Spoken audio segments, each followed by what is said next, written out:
Hello and good morning. I binti Sir Hafiz and my fellow classmates. So today, me, Shafika binti Muhammad, along with my group mates, Nura Afika binti Muhammad Nazir and Balkis Nagla binti Shahanif will present 3 poems of family theme. So I hope all of you will enjoy our presentation, and without further ado, let us start. For my group, we have chosen 3 poems, which are We Remember Your Childhood Well by Carol and Duffy. Next, I will be presenting Mother to Son by Langston Hughes. And lastly, Noor Shafika will be presenting the poem Child by Sylvia Plath.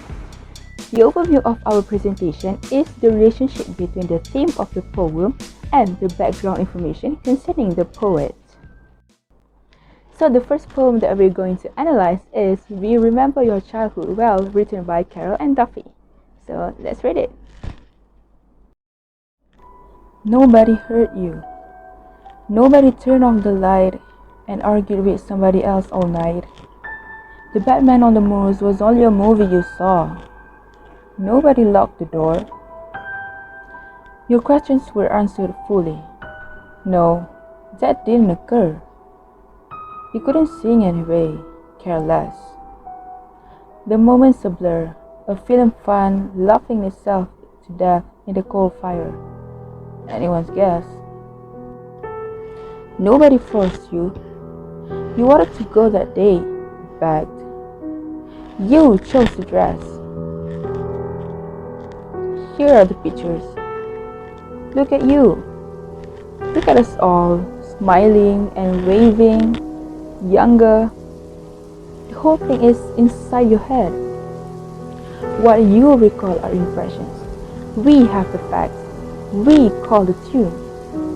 The secret police of your childhood are older and wiser than you, bigger than you. Call back the sound of the voices. Boom, boom, boom. Nobody sent you away. That was an extra holiday with people you seemed to like. They were firm. There was nothing to fear. There was none but yourself to blame if it ended in tears. What does it matter now? No. No. Nobody left the skin marks of sin on your soul and laid you wide open for hell. You were loved. Always. We did what was best. We remember your childhood well. The speaker of the poem is the parents. It is because the usage of the pronoun we can be seen throughout the poem. It might be just a couple of parents, or they are trying to represent all the parents out there. The poem displays a situation where a couple of parents are trying to deny the accusations or the memories that the child has of his or her childhood. The parents apparently claim that the child has false memories and what they did in the past was for the sake of the child's benefits. If we read this poem, we can see that there's no apparent setting mentioned, but we can see that there is a harsh and savage conversation exchanged within the parents and the child. So maybe probably the setting here is their home. There are 5 figurative languages that I have discovered, which are imagery, metaphor, another metaphor, onomatopoeia, and hyperbole. The first one we have visual imagery. It can be seen in stanza 1, Nobody turned off the lights. Next we have auditory imagery. It can be seen in stanza 4, Call back the sound of their voices. We also have kinesthetic imagery. It talks about movements. So this can be seen in stanza 3. Look at us all smiling and waving, younger. And lastly, we have organic imagery. Organic imagery is about internal emotions or feelings. This can be seen in stanza 5. They were firm. There was nothing to fear. The word fear here is about organic imagery. second figurative language is metaphor. It can be seen in stanza 4. The secret police in this line refers to the parents who claim that they are wiser and bigger than the child. So in stanza 2, the bad guy on the moors actually refers to the famous murderers back in around 1963 to 1965 in Saddleworth Moor, Midlands. They kidnapped 5 kids and sexually assaulted them before they brutally killed them. You can check more on Google for this. It's very, very terrifying. In stanza 2, we can see hyperbole laughing itself to death. It is an exaggeration how someone can die from laughing. Lastly, we have onomatopoeia, and it can be seen in stanza 4. Boom, boom, boom. So this actually refers to the parent's voice telling what the child can or cannot do in the past. So what exactly the relationship between the poet, the theme, and the meaning of the poem? About the poet, Carol Ann Duffy, she's a famous British poet and a playwright born on 23rd December 1955, and she's still alive. The poet doesn't have any direct relationship to the poem, I would say, but in my opinion, the Moor's murderers might have impacted on how Duffy wrote the poem because she used to live near to the crime scene. So that somehow might influence Duffy's writing of the poem and what she wanted to relay to the readers. Let's take a look on the themes of the poem. The poem talks a lot about unquestioned parental authority and denial of children's perception. We can see that the parents act like a dominant figure towards their child and how they keep on insisting on what's right and what's wrong. Let's go back to the poem to see the evidences of what I mentioned earlier. In stanza 4, the parents claim what they have are facts to refute back to the child's argument, and what the child has is only impressions. And they also play the role of secret police, which also indicates that they are strict and controlling parents. This poem actually has a lot of ambiguity and secrecy because we only have the parents' points of view and not the child's, so we don't know who's right and who's wrong. This line in stanza 1, it creates a phonological connection between these two sentences. See? Saw and door. What if Duffy is trying to hint on something by connecting these two lines? We know the bad guys on the moors is a real incident that happened and not just in the movie. So like how the child has been lied by the parents about the bad guys on the moors, the parents might also be lying about nobody locked the door. See, these two lines seem to be indicating that there might be child abuse happened in the past. So we shouldn't really believe bluntly what the parents are trying to convey. If you have ever searched about the Moor's murderers, both of them were raised under very poor condition and were abused by their parents, which led them to be problematic children than adults. So in conclusion, I think Duffy wants the readers to realize that parents actually have crucial impacts on children's growth and determine what the children are going to be when they become adults. I also think that not all parents are right and not all parents are good. So to future parents out there, listen to your children and never abuse them just because they don't meet your expectations, because they are your blood. Thank you. Presenting Mother to Son by Langston Hughes. Well, son, I'll tell you, life for me ain't been no crystal stair. It's had tacks in it, and splinters, and boards torn up, and places with no carpet on the floor. Bare. But all the time, has been a climbing on and reaching landings and turning corners and sometimes going in the dark where there ain't be no light. So boy, don't you turn back. Don't you turn down on the steps, 'cause you find it's kinda hard. Don't you fall now, for I still going, honey. I still climbing. And life for me ain't been no crystal stair. Okay, so now let's talk about the speaker. The speaker sounds like a mother who is encouraging her son to be tough in whatever he will be facing in life. The poem describes a situation where a mother is giving advice to her son about the difficulties in life that she had gone through. But one should never give up, no matter how tough life can be. In my findings, there are two different opinions about the setting. Firstly, there is no distinct place mentioned throughout the poem, but a mother giving advice to her son must have been somewhere comfortable because they are talking about something serious that can't be done in public.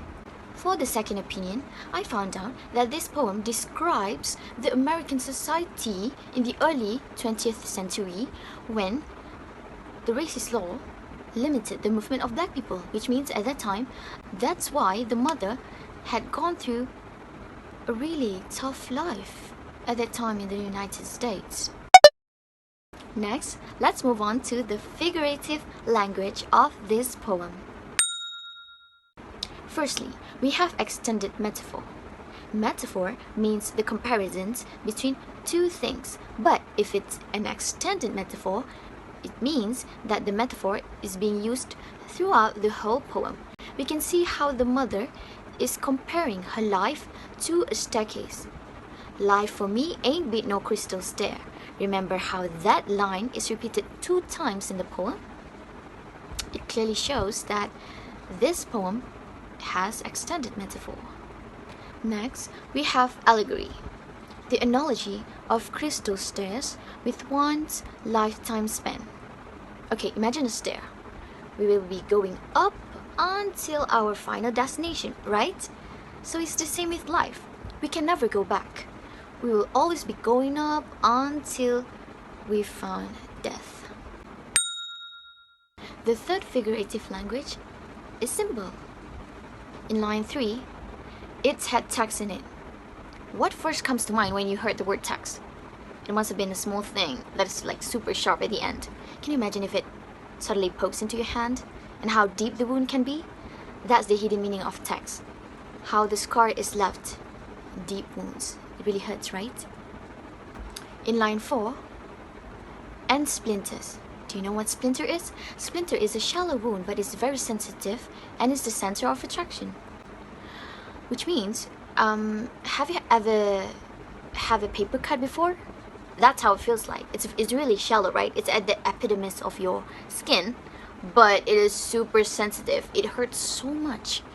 Which means here that how the mother is suffering of the deep wounds before and the shallow wounds that is very sensitive. In line 5, and boards torn up. The phrase boards torn up symbolizes heartbreaking and life-changing events. Can you imagine a paper being torn up and you want to glue it back, paste it back? Will it become the same as its original form? No, right? So it is life-changing. The tough challenges that she has gone through, she may have forget it, but the scars remains there. The fourth figurative language is imagery. In line 1, well son, I'll tell you. The word tell itself describes how we can hear it. So, it is the auditory imagery. Second, in line 3, it had text in it, which is the tactile imagery. Why? It is because imagining the word text will automatically make us feel that text. Next, the kinesthetic imagery can be found in line 2. Life for me ain't been no crystal stair. Life. It moves forward. It is a movement, right? So that is why it is kinesthetic imagery. And lastly, we have a visual imagery in line 6 and places with no carpet on the floor. You can imagine a room or a place with no carpet on the floor.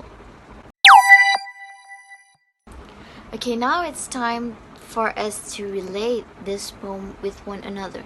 Why the poet chose to write about this poem, what's the hidden meaning, what's the actual meaning behind this poem that this poet is trying to tell us all. Okay, so first, let's talk about the poet, Langston Hughes.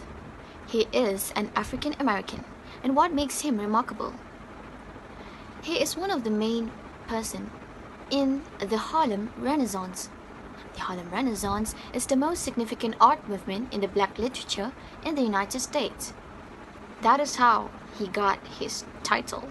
Okay, so what's the relation between Langston Hughes and this poem? Okay, wait. Let's look at the theme first. The theme of this poem is the struggle being passed down from one generation to another. You can see how tough the mother's life has been, right? And how she is advising, encouraging her son to keep being strong in facing life challenges. So from her mother to the son, and maybe the son will be advising his children as well to become strong in facing life challenges. Like, why? Just simply why? So at this point, can you already relate what this poem is about? Because if you can, I congratulate you for that.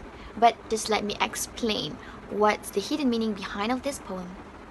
Okay, the meaning of this poem, don't you see that it indicates the hindrances of how African Americans go through in their life due to racism? You can see that the discrimination of black people is still going on until now. So it clearly shows how Langston Hughes is an African American writing about a poem of a mother giving advice to her son to keep being strong in facing life challenges. You know, because the discrimination never ends for them. Throughout the poem, all of the scars, all of the wounds, all of the hardships that the mother illustrates to her son is actually what the African Americans are facing in their real life at that time. So, this poem is trying to tell us, is trying to convey a message about the struggles of African Americans, the black people, is facing in their life due to racism and also the discrimination. That is all for me. I hope you understand this poem, and thank you. The third poem is Child by Sylvia Plath. Your clear eye is one absolutely beautiful thing. I want to fill it with colors and doubts, the zoo of the new, whose name you meditate, April snowdrops, Indian pipes, little, stalk without wrinkles, all in which images should be grand and classical, not this troublous ranging of hands, this dark ceiling without a star. So the first element of my poem analysis is the speaker. So as we read the poem by Sylvia Plath, we notice that this poem is written in the perspective of a mother, depicts her love and her hopes towards her child's better future. So next analysis is the situation. After reciting the poem, I'm pretty sure all of you can imagine how the poets really want to picture the poems. For me, I understand the situation is like this. I imagine there is a mother that expressing her love and all her hopes for her child's better future. She imagines that her child to be the most beautiful thing with beautiful clear eyes that is not polluted by the outside world. By here, it means that the mother putting hopes for her child to grow up and having a decent life, to grow up being a decent human, and also not easily influenced by the polluted outside world. Next is the setting. So there is no specific setting being mentioned in the poem. However, after I read the poem again and again, I think this poem is set in the early motherhood life. It is because the way the mother put her hopes for her child's life seems like she never had a child before. Seems like this is her first one, and she has no idea how someone's life could change. So she hopes that her child will have a smooth life and hopes that it will be beautiful as it is now. Next is the analysis of figurative language. So we know that every poem is written with element of figurative language because it can make the poems more interesting and add more poetic value in it. So there are 4 elements of figurative language in this poem, which are imagery, metaphor, assonance, and alliteration. So let's take a look at it one by one. The first figurative language is imagery, and you can see there are 3 types of imagery in this poem, which are visual imagery, Origami Imagery, and Kinesthetic Imagery. So for visual imagery, in the first stanza, which is your clear eyes is the one absolutely beautiful thing. As you read this line, you can imagine how clear eye is like. And then also in stanza 1, the zoo of the new. So as you read this line, you can imagine a zoo. Next is in the second stanza, April snowdrops and Indian pipe. So in case you don't know, April snowdrop and Indian pipes actually is a flower's name. So as you read this line, you can imagine how April snowdrop and Indian pipe is look like. Next is in the first stanza, which is wringing of hands, the dark. So as you read this line, you may imagine a dark space, maybe a dark room. Next is the Origami Imagery, and you can find it in the third stanza, should be grand and classical. So as you read this line, you may imagine the feeling of grand and the feeling of classic. And then you can also find it in the first stanza, not these troublers. Maybe after you read this line, you can imagine how the feeling of troubles when someone have maybe a bad thought. Moving on to the kinesthetic imagery. So we can find it in the fourth stanza, which is wringing of hands, this start. So here, after reading the line, we can imagine the action of wringing the hands. The second figurative language is metaphor. So you can find the metaphor in stanza 1, the zoo of the new. So as you read this line, the word zoo is not actually addressing the real zoo. It actually means the interesting discoveries that awaits a child as he or she is growing up. Next example is in stanza 3, stalk without wrinkle. So stalk is a new stem of the plant. So the word stalk here in this poem represents the youth of the child. Next example, also in the stanza 3, pool of image should be grand and classical.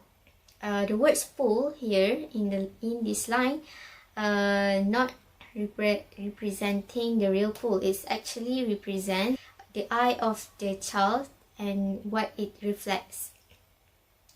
And lastly, we can find the metaphor in stanza 4, wringing of hands. So wringing of hands it's not really wringing of hands in this line. It's actually represent the anxiety of the persona. Apart from that, we also have example of alliteration and assonance. So for the alliteration, you can take a look at the third stanza, which is without wrinkles. So if you notice, the W here is repeated 2 times. So it shows the alliteration. And next, for the assonance, you can take a look on the first stanza, colors and dots, the zoo of the new. So if you notice, the U sounds is repeated 4 times. Last but not least, in my poem analysis is the relationship between the poem and the poet. So the author of this poem is Sylvia Plath. She is an American poet, novelist, and a short story writer. So as for the theme of this poem is a mother's hope for her child's better future. Another theme is the troubled spirit and anxiety of a mother over providing a better life to her children. There really is a relationship between the meaning of the poem and the poet. So this short poem actually reflects the poet's intense feelings about motherhood. The poem shows Plath's sensitivity to the needs of her child and also includes her wishes for the child's future. However, she also doubts whether she can provide a better life for her child or not. And if you read the biography of the author, you will know that the author has 2 children, and actually she wrote this poem right after her first child's birthday.